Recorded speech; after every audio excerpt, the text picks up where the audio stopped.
സ്നേഹം നിറഞ്ഞ മാതാപിതാക്കളെ, സഹോദരങ്ങളെ, നവജീവനിൽ നിന്നും ഒത്തിരി സ്നേഹാശംസ നേരുന്നു. നിങ്ങളുടെ നവജീവൻ തോമസ് ചേട്ടനാണ് ഞാൻ. നമ്മൾ ഇപ്പോഴേ ഒത്തിരിയേറെ രോഗിയുടെ ദുഃഖങ്ങൾ ഇങ്ങനെ ദിവസവും കണ്ടുകൊണ്ടിരിക്കുകയാണ്. പ്രത്യേകിച്ചും കോട്ടയം മെഡിക്കൽ കോളേജിൽ വന്ന് ചികിത്സ കഴിഞ്ഞ് പോകാൻ നിവൃത്തിയില്ലാത്തവർ എല്ലാ ദിവസവും നമ്മൾ ഇച്ചിരി അരിയും പലവ്യഞ്ജനവും മരുന്നും വണ്ടിക്കൂലിയും തരാമോ എന്ന് ചോദിച്ചുകൊണ്ട് ധാരാളം ഡോക്ടർമാരും നേഴ്സുമാരും ഒക്കെ നമ്മളോട് വിളിച്ചു പറഞ്ഞുകൊണ്ടിരിക്കുകയാണ്. കാരണം രോഗത്താൽ കഴിയുന്ന പല രോഗികളും ജീവിതച്ചെലവിന് ഇന്ന് വളരെയധികം പ്രയാസപ്പെടുകയാണ്. അതുകൊണ്ട് ഞാൻ ധാരാളം പള്ളി വഴി പോയി നമ്മുടെ അച്ഛന്മാരോടൊക്കെ പറഞ്ഞു, പല സന്നദ്ധ സംഘടനകളിൽ പറഞ്ഞു, ചില സന്മനസ്സുള്ള വ്യക്തികളോട് പറഞ്ഞു. അവരെല്ലാവരും നമുക്ക് കുറച്ച് അരിയും പലവ്യഞ്ജനമൊക്കെ തന്ന് സഹായിച്ചു. നാളെ നമ്മളൊരു 500-ലധികം വീടുകളിലേക്ക് നമ്മൾ ഈ പലവ്യഞ്ജന കിറ്റും അതുപോലെ തന്നെ നമ്മൾ അരിയും നമ്മൾ എത്തിച്ചു കൊടുക്കാനായിട്ട് നമ്മൾ പരിശ്രമിച്ച് നവജീവനിലുള്ള എല്ലാവരും ഇത് കൂടി പാക്ക് ചെയ്തതാണ്. 20 കിലോ അരിയും പലവ്യഞ്ജനവും നല്ല പഴയ വസ്ത്രങ്ങളുമായിട്ട് നമ്മൾ നാളെ ഇടുക്കിയിലെ പശുപ്പാറ എന്ന് പറയുന്ന ഗ്രാമത്തിലേക്ക് നമ്മൾ പോവുകയാണ്. അവിടുത്തെ സെൻറ്റ് തോമസ് ചർച്ചിലാണ് നമ്മൾ വെച്ച് വിതരണം ചെയ്യുന്നത്. അവിടുത്തെ അച്ഛന്മാരുടെയും പൊതുപ്രവർത്തകരുടെയും സാന്നിധ്യത്തിൽ അവിടെ വെച്ച് നമ്മൾ വിതരണം ചെയ്യും. കൂടാതെ തൊട്ടടുത്തുള്ള ഏലപ്പാറ ശ്രീകൃഷ്ണ സ്വാമി ക്ഷേത്രത്തിലെ ക്ഷേത്ര ഭാരവാഹിയുടെ സഹകരണത്തോടെ നമ്മൾ അവിടെയും കൊടുക്കുകയാണ് ചെയ്യുന്നത്. ഒത്തിരിയേറെ ആളുകൾ പ്രത്യേകിച്ചും ഒത്തിരി പ്രദേശങ്ങളിൽ നിന്ന് നമ്മളോട് ആവശ്യപ്പെട്ടുകൊണ്ടിരിക്കുകയാണ്.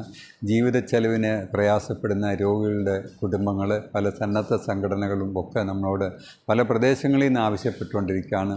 അപ്പോൾ തുടർന്നും നമുക്കിങ്ങനെ ഈ പാവപ്പെട്ട രോഗികളുടെ ജീവിതച്ചെലവിന് പ്രയാസപ്പെടുന്നവർക്കൊക്കെ നമുക്ക് കൊടുക്കണമെന്ന് ആഗ്രഹമുണ്ട്. നിങ്ങൾ തുടർന്നും ഞങ്ങൾ പല പള്ളികളിലും സന്നദ്ധ സംഘടനകളും സന്മനസ്സുള്ള വ്യക്തികളെയും ഒക്കെ കാണാൻ ആഗ്രഹിക്കുകയാണ്. എല്ലാവരും നമ്മുടെ നവജീവൻ്റെ ഈ കാരുണ്യ പ്രവർത്തനത്തിൽ പലരും ഒത്തിരി പേര് സഹായിച്ചിട്ടുണ്ട്. എല്ലാവരും നമ്മുടെ ഈ നവജീവൻ്റെ ഈ കിറ്റ് വിതരണ കാര്യങ്ങളിലും നവജീവൻ്റെ എല്ലാ പ്രവർത്തനങ്ങളിലും കൂടുതൽ സഹായിക്കുകയും സഹകരിക്കുകയും ചെയ്യണമെന്ന് ഈ സമയത്ത് ഒത്തിരിയേറെ ആഗ്രഹം അറിയിക്കുകയാണ് ചെയ്യുന്നത്. ഒരുപാട് കഷ്ടപ്പെടുന്നവരാണ് നമ്മുടെ അടുത്ത് വന്ന് സങ്കടം പറഞ്ഞുകൊണ്ടിരിക്കുന്നത്.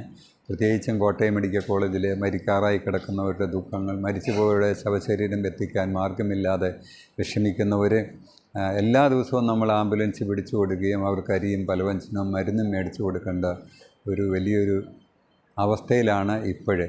അതുകൊണ്ട് സ്നേഹം നിറഞ്ഞവർ, നമ്മുടെ നവജീവൻ്റെ ഈ കാരുണ്യ പ്രവർത്തനങ്ങളിൽ ഞങ്ങളോടൊപ്പം നിങ്ങളും കൂടുതൽ സഹകരിക്കണമെന്ന് ഒരു വലിയ ആഗ്രഹം അറിയിക്കുകയാണ് ചെയ്യുന്നത്. നിങ്ങളുടെ എല്ലാവരുടെയും സഹകരണം കിട്ടുന്നത് പോലെ നമുക്ക് ഈ കിറ്റ് വിതരണം ഒത്തിരിയേറെ പ്രയാസപ്പെടുന്നവരുടെ പ്രദേശങ്ങളിൽ, പ്രത്യേകിച്ചും ജീവിതച്ചെലവിന് ഒരു മാർഗ്ഗവും ഇല്ലാത്തവർക്ക് എത്തിച്ചു കൊടുക്കാനുള്ള ആഗ്രഹമുണ്ട്. വളരെ ഏറെ സഹകരണം പ്രതീക്ഷിച്ചുകൊണ്ട് എല്ലാവരെയും ഈ സമയം ഒത്തിരിയേറെ ആഗ്രഹത്തോടു കൂടി അറിയിക്കുകയാണ്. നിങ്ങളെ എല്ലാവരെയും പ്രതീക്ഷിക്കുന്നു. നന്ദി, നമസ്കാരം. ദൈവം നിങ്ങളെ അനുഗ്രഹിക്കട്ടെ.